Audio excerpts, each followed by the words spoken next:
So here's the predicament. I've got inset cabinet.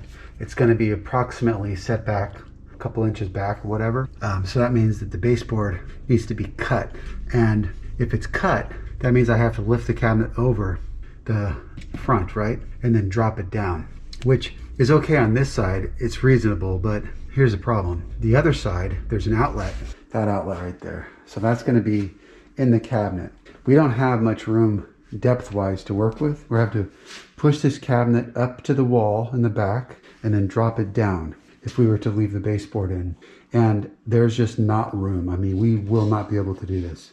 I couldn't pry it off because the glue was too strong and it was breaking the molding. It's just, you know, it's a 1/2 inch thick. So how do I do this without causing too much trouble? So this is where I was prying it over in this area here. It's going to be behind the cabinet. And it was cracking right there. So I knew, oh, this is glued really well. And sure enough, when I took it off, I saw the glue. Now here's the thing. By me taking it off this way, I don't have to redo this joint. So when it's all done, this is all I'll have to do is clean this joint up. And I don't think they use wood glue. This is a little more rubbery. I think they use silicone. So basically what I did, I took my utility knife and I scored it right in the crack. And then I started at the top and I took my hammer and basically hammered the utility knife down until I got to the bottom and it came off. So I'll just clean that up with a chisel and then clean this up with a chisel. Will this one come off easily? And those two the same, hopefully.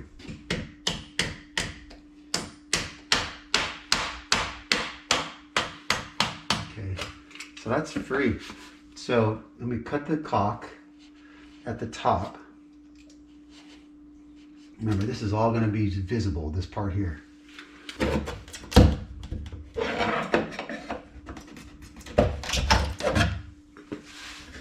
now I want to be careful not to break that joint. I want that to stay on there. Okay, so no glue on that one, which is interesting. Does that mean that they didn't use glue on the other? Oh, I like the other one, the second one I did, because it didn't have glue on it. Kind of rubbery too, so the blade kind of sticks to it. Obviously, it's a good idea to have a good utility knife and a sharp blade. Of course, that helps. This is actually kind of a fun job getting this off of here.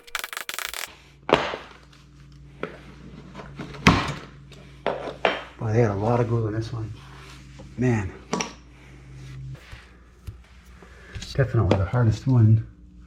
And man, you can see why. Okay. All right, as I install this, what I want to do is just put these doors in, and that's going to allow me to notice if there's any racking going on. And I can see right now that these doors are perfectly straight, so I know that there's no racking going on. So that's awesome. This is going to give me my setback of about 1 inch from the front bullnose, and that's all I want for the countertop. And take a look at this wall. This is what this is going to be fun. I got to do floating shelves in this thing and that counter. Yeah, these are some nasty walls. 3 shelves are going to go up there, and this is going to be a lot of fun. All right, now you can see with this big cabinet going in, it's really nice to not have that baseboard in the way, right?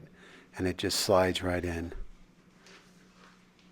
I really like this approach to setting these cabinets in these niches like this.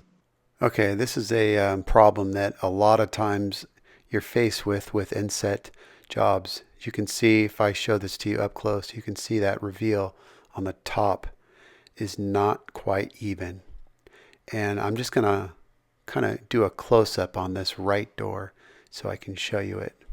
If I take my hand and put a little tension on this right cabinet top, this is going to tell me all I need to know as far as which side I need to raise up, the back right or the front right. And in this case, it looks like I need to raise up the back right. Okay, I'm going to take out this front shim and I'm going to put it in the back right corner. Okay, well, it turns out that's all I needed to do. Just that little shim in the back, and that was it. Now, as I look across here, that's even, that's even, that's even. So we've got perfect even reveals. Now, you could adjust these with hinges, but the problem is that you may find yourself, if you take your hinges and you adjust, let's say you go up on this one, that's going to kick this one to the left. If you come down on this side, that's going to kick that to the right. So you can end up with crooked parts all over by adjusting the hinges. You'll never get it square, and it's going to drive you crazy. Of course, when you drive the screws in, I want to make sure I check for even reveals again. It's very easy to throw these doors off when you drive the screws home. So to secure this to the wall, all I'm going to use are some shims, and I'm just going to put these shims in reverse order so that they stay parallel as they go down, and I'll use 3-inch screws into the studs. And again, even just putting shims in, sometimes you can rack a cabinet. So take a look at them, and then after you secure with screws, check them again, and check all the doors, not just one. And now you can take a look at the finished product. Nice, perfect reveals all the way around. A drawback to inset doors is that if they don't have handles, it's tough to open, so tape helps. I'm setting this blue tape up. This is going to be where my floating shelves are going to go, equal distant. And I'm just using this little spacer because my countertop is not in. Okay, now we're ready to start working on the template for the countertops. As you can see, if I just did this long straight piece, you could see it leaves a space. So rather than doing that, I actually use smaller pieces and go with the contour of the wall. So I just do this, put a little glue. Now I can glue all those together. Now I'm going to do the same thing on the back side, and I'm going to follow the wall, and if I need to, make a smaller piece. Glue them all together. I'm using quick set glue, obviously, and it really helps to use the accelerator to speed up the process. This glue works really well as long as you don't bang everything around. It'll hold really well. You can take a look at this. Now I'm using 1/8 inch, or actually it's a little heavy of 1/8 inches pieces, but they're nice and thin. I prefer thin. And obviously this is the other side, and it's a little bit different because there's no cabinet that goes to the back, as you can see. So I'm having to use these pieces as essentially like support pieces. And then I just move the support pieces as I glue this and keep that one in the middle. And eventually what I'm going to do is follow it up with some triangular pieces to keep everything from racking. And that's really important because as soon as you move this template, if it racks at all, you're going to have a terrible time fitting the space. So as you can see, this is rock solid and this is very sturdy. I can go ahead and remove it and take it to the shop where I can cut out my counters. Beautiful. Let me take out the other one and we'll go to the shop. As you can see, I'm being careful, but this glue is going to hold it really well. Obviously, this is much smaller, so it's a little easier to deal with. But I still put those triangular pieces to keep it from racking. Now, I had to come back and work on the shelves, so it's a good time to do the countertops at the shop. So I just clamp this down. I've got little blocks on the front there. And this is the back side, of course. And basically what I'm just going to do is trace it with a pencil, a fine pencil, and make sure that I'm careful when I'm tracing it because there's voids. And you just want to make sure that the pencil is tracking in the right spot and not going inside or whatnot. So just go all the way around, and it's pretty simple. Now I can go ahead and remove this. And I'll show you a close-up of what it looks like because it's pretty nasty. I mean, as far as the angles go, this is not straight and it's certainly not square. So doing a template like this is really the best way to achieve really good results when you're putting in countertops. And I love this approach.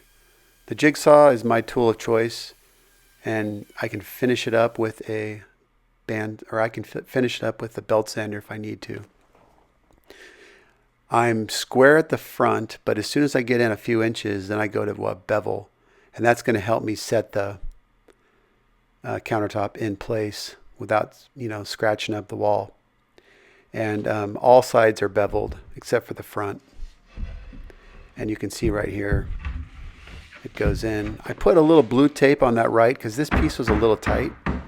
And all it needs is it just needs a little persuasion with the mallet and a block of wood. And it went right in. Took the tape off, and I mean, this thing is tight as can be. It's really good. I love it. Now, of course, this one, a little bit bigger, is a little bit harder to deal with, but it's no problem. I mean, I knew this was going to fit really well, and it didn't need any tape because it wasn't too tight of a fit. It was just really good, and it allowed me to drop it in no problem at all. No mallet, no tapping needed. Very nice. Just making sure that it's seated properly. And let me show you a close-up. Now, again, this is going to be caulked, and I know this, so sometimes I, don't need to be this tight, but, I feel like if you're doing it, you might as well do it, even if it's going to be caulked. It looks great. Okay, now what I'm going to do is I'm actually going to use the same template for that counter over there for the floating shelf on the left side, and it's going to work out great because the angle is very similar. So I took the template and actually put it on the wall, and it matched it pretty well. So as you can see right there, it's pretty angled. These floating shelves can be really, really tough to get in. They just naturally are, and you can see with shaving that down on that left side, it followed the contour of the wall perfectly.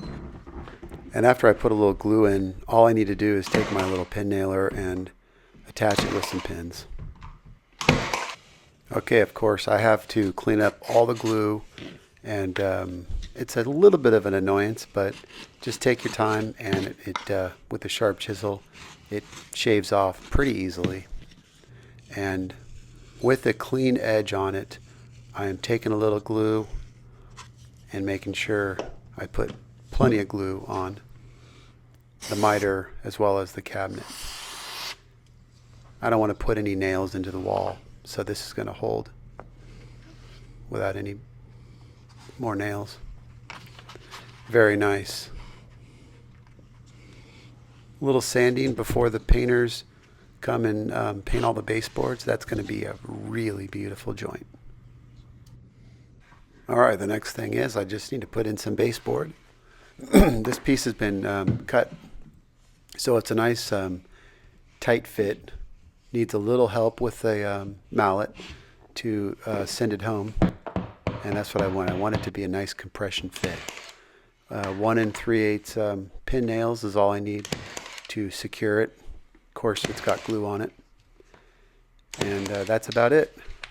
It's nice and tight to the floor, and nice and tight everywhere. This is very nice. Came out great.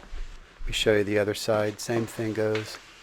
Nice and tight to the floor and the wall. Very nice. All right, now I got these little scribes to notch where the baseboard is. So essentially I'm just marking the height and the width of the notch. And I have to mark every one independently just in case the baseboard is further away from the wall. And I'm just using my finger as a straight edge essentially in a square to connect the dots. And that's it. I go out to the jigsaw and jigsaw that out. Of course, you could use a handsaw as well, but I have the jigsaw and it works really well. For these thin strips, glue is highly recommended. Okay, hey, I'm going to be honest, it's about 9 o'clock at night on this installation day, and I'm pretty fried. It's really dark, and I obviously couldn't get through this without using my headlamp. As I was going outside to make a lot of cuts, the headlamp really helps me, even inside. And yeah, so I just wanted to kind of show you how this all turned out. Everything turned out really nice and clean. I mean, the customers are super happy, and the painters, I can't wait to see this when it's all done. And I'm very pleased with the outcome, of course. The tape really helps, keep the scratches to a minimum when you're installing these shelves. On the bullnose areas there is very vulnerable, so the tape really helps keep the scratches down. I got to take that off.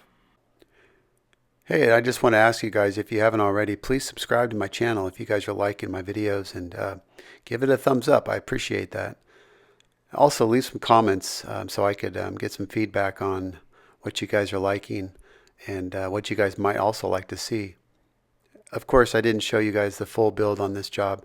I thought that it would be neat to show you guys just different aspects of installing these jobs. Different problems that you encounter. Thought that would be kind of neat. So let me know what you guys think. We'll talk to you later. Bye-bye.